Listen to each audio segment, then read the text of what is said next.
La fin d'année est un bon moment pour faire le bilan de ce qui a pu marquer 2022. Et oui, je sais que nous sommes déjà en 2023. Bonne année d'ailleurs, puisque c'est la première vidéo de 2023 que je tourne. Mais j'ai pas pu faire cette vidéo plus tôt. Différents médias en profitent donc pour faire des tops de l'année passée, plus ou moins objectifs. C'était sans compter sur mon côté aigri et mon envie de faire chier le monde.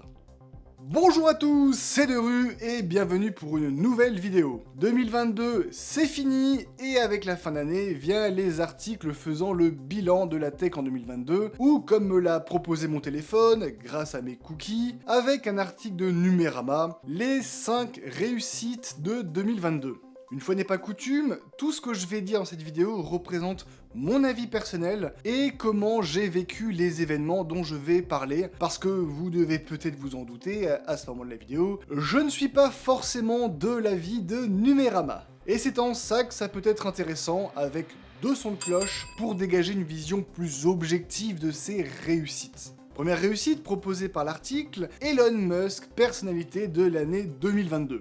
Faisons un peu le portrait du personnage pour ceux qui ne le connaîtraient pas. This is Elon Musk. Elon Musk est un homme d'affaires à la tête de nombreuses entreprises comme Tesla, une entreprise fabriquant des voitures électriques assez haut de gamme, SpaceX, une compagnie aérospatiale ayant la particularité d'utiliser des fusées partiellement réutilisables, Neuralink, une start-up ayant pour vocation à créer des implants cérébraux pour soigner entre autres la cécité, Starlink, une entreprise voulant rendre accessible Internet sur l'ensemble de la planète grâce à une constellation de satellites, et d'autres. Mais depuis 2022, il est également à la tête de Twitter, racheté pour la modique somme de 44 milliards de dollars. Si on s'arrête là, ouais, il pèse dans le game. Mais le problème, c'est qu'il a été à l'origine de nombreuses polémiques, comme le licenciement de la moitié des employés de Twitter après le rachat, puis avoir fait marche arrière avec certains de ses employés quand il a commencé à se rendre compte de sa connerie,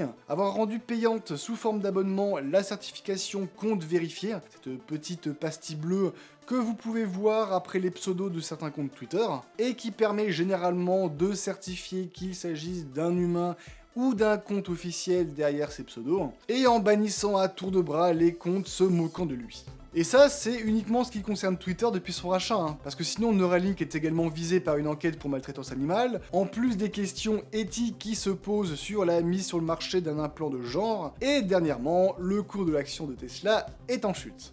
Bien que la livraison de routeurs Starlink en Ukraine ayant permis aux habitants, civils et militaires, d'accéder à Internet suite aux coupures liées au conflit, selon mon avis, il est très loin d'être suffisamment irréprochable pour apparaître comme la personnalité de 2022. Le rachat d'Activision Blizzard par Microsoft, indiqué comme second point de l'article de Numérama, bien que je me demande ce qu'ils foutent là, puisque le rachat n'est prévu que pour 2023. En même temps, annoncé à 69 milliards de dollars, vaut mieux prendre le temps de faire les choses correctement. Outre le fait que ce rachat ne soit pas encore fait, Sony a tenté une action contre ce rachat pour concurrence déloyale. Si vous ne le savez pas encore, en plus de disposer de son propre studio de développement de jeux, Microsoft a déjà racheté plusieurs studios de jeux comme Mojang, le studio ayant développé Minecraft, et Bethesda, qui a fait Skyrim, les derniers Wolfenstein et les derniers Doom. Sony donc, le créateur de la PlayStation, se sent donc menacé par Microsoft et a surtout peur de perdre Call of Duty, licence très rentable pour ses consoles, au profit d'une exclusivité Xbox, la console de salon de Microsoft. Donc affaire à suivre pour le moment, rien n'est fait au niveau du rachat et c'est donc loin d'être une réussite. Covid, pénurie, ça va mieux.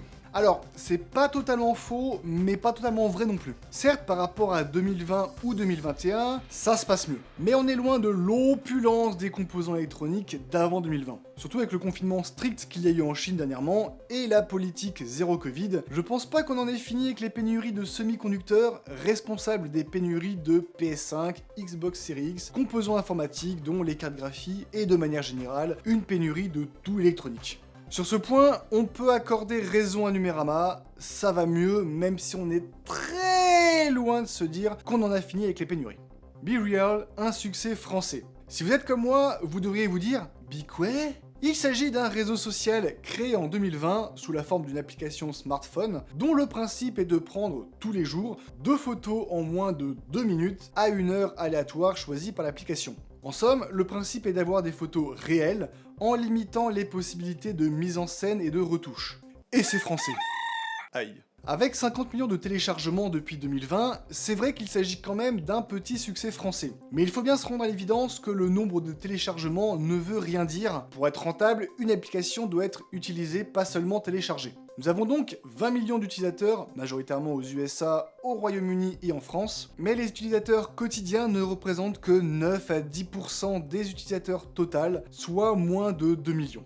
Je ne sais pas trop comment ça s'est passé au lancement de Facebook, Twitter, Instagram et TikTok, mais je serais prêt à dire que leur nombre d'utilisateurs réguliers était plus nombreux dans les 2 ans après leur sortie. Après, ça n'en reste pas moins un succès pour un réseau social français. J'aime pas le terme réseau social, on l'utilise à outrance, ça veut plus rien dire. Pour ceux qui ne suivraient pas trop l'actualité scientifique et technique de ces derniers mois, la fin 2022 a été marquée par l'arrivée pour le grand public de ChatGPT et des IA artistes comme DALL-E ou Midjourney. Pour résumer un peu, depuis quelques mois, on peut trouver des IA que vous et moi pouvons utiliser gratuitement, du moins pour certaines, et qui, avec juste une description sous le format texte, vous génèrent du texte, des histoires ou des images. Mais si certains résultats sont bluffants, voire même difficilement différenciables d'un travail humain, les premiers à être montés au créneau, et à raison, sont les artistes, surtout après qu'un concours d'art ait été remporté par une œuvre générée par une IA. La question qui peut être posée, c'est qui est l'auteur de cette œuvre ? L'utilisateur ayant décrit l'image qu'il souhaitait générer, ou l'IA qui a créé l'image ? En mettant de côté ce questionnement plutôt éthique, c'est tous les domaines créatifs qui sont menacés à moyen ou long terme, comme l'a évoqué le joueur du grenier, un streamer youtubeur, lors d'un de ses streams sur Twitch, quand on peut, grâce à une intelligence artificielle, à partir d'une description textuelle, générer un texte, une image, un audio, une vidéo, ou même du code. Il ne faudrait pas longtemps pour que certains acteurs mettent à profit ces possibilités et se débarrassent de l'humain. Après tout, une IA, ça mange pas, ça dort pas, ça nécessite pas de salaire, et au final, faut juste être clair dans sa description pour qu'elle génère ce qu'on veut. Dire que l'évolution de l'IA est une invention technologique, oui. De là à dire que c'est une réussite, je suis mitigé, parce que d'un côté, j'aime privilégier le côté humain, mais d'un autre, si tout le monde se disait ça, on serait encore avec des charrettes et des trains à vapeur à regarder l'heure sur nos montres à gousset. Donc pas faux pour la réussite, mais à surveiller. Comme indiqué en début de vidéo, il ne s'agit là que de mon avis vis-à-vis d'un article trouvé sur internet qui m'a fait réagir. Je ne dis pas que ce qui est écrit dans cet article est faux ou partiellement faux, mais je pars plutôt du principe que pour une bonne vision objective d'une chose ou d'un événement, il faut avoir énoncé le positif et le négatif, et pas seulement une vision orientée pour ne pas vous laisser influencer. J'espère que cette vidéo vous aura plu, que vous soyez du même avis que moi ou non. Si c'est le cas, n'hésitez pas à partager cette vidéo pour qu'elle soit vue par un maximum de monde, à vous abonner et à cliquer sur le pouce en l'air pour m'encourager, à laisser un commentaire si vous avez une remarque ou une question, et à me rejoindre sur les réseaux sociaux. Sur ce, je vous souhaite une bonne nuit, bonne soirée, bonne journée, et n'oubliez pas, la sécurité est l'affaire de tous. Ciao! Nos prières ont été exaucées. Insérer blague sur Apple ici. Blague sur Apple ici. Oh, c'est bon, ça va, on a compris. Est-ce que... Oh, le son est bon.